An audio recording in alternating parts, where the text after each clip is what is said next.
নমস্কার, আমি বিপ্লব মজুমদার, ক্যালকাটা হাইকোর্টের একজন প্র্যাকটিসিং অ্যাডভোকেট। আজকে এই ভিডিওতে আমি খুব গুরুত্বপূর্ণ একটি বিষয় নিয়ে কথা বলতে চলেছি।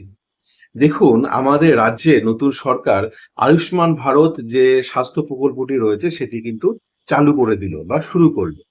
আচ্ছা, এই প্রকল্পের আওতায় আপনি কি সুবিধা পেতে পারেন এবং আদৌ কি পেতে পারেন, এলিজিবল কিনা সেটি জানবার জন্য অবশ্যই ভিডিওটি শেষ পর্যন্ত দেখুন।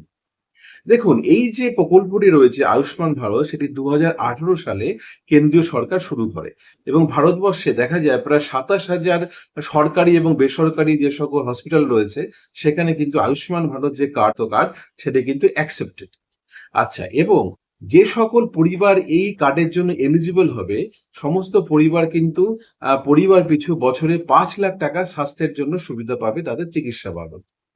আচ্ছা, এবার বলি কারা এই সুবিধা পেতে পারে।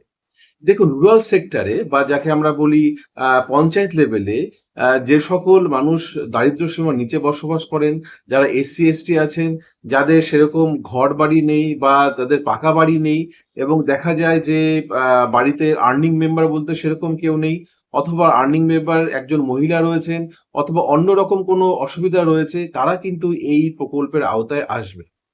আবার মিউনিসিপ্যালিটির দিক দিয়ে আরবান সোসাইটিতে যারা হচ্ছে ডেইলি লেবার বেসিসে কাজ করেন, যাদের নির্দিষ্ট কাজ নেই, কনস্ট্রাকশন থেকে শুরু করে বিভিন্ন কাজের সঙ্গে যুক্ত, অথবা যারা বিভিন্ন সরকারি প্রকল্পের উপরে রয়েছেন বা ট্রাইবাল সোসাইটি থেকে শুরু করে তারাও কিন্তু এই প্রকল্পের আওতায় আসবে এবং স্বাস্থ্যের এই যে সুবিধাটি রয়েছে চিকিৎসা সেটি কিন্তু অবশ্যই তারা পাবেন।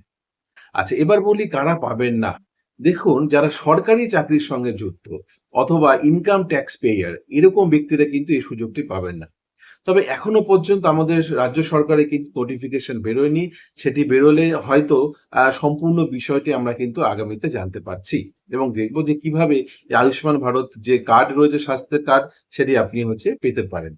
এরকমই বিভিন্ন বিষয় জানবার জন্য সাংবিধানিক এবং আইনি সুযোগ সুবিধা আপনার কি রয়েছে যেটি ভালো করে জানবার জন্য অবশ্যই ফলো করুন, সাবস্ক্রাইব করুন, ভিডিওটি লাইক, শেয়ার করুন এবং আপনার মতামত জানান। ভালো থাকবেন। ধন্যবাদ।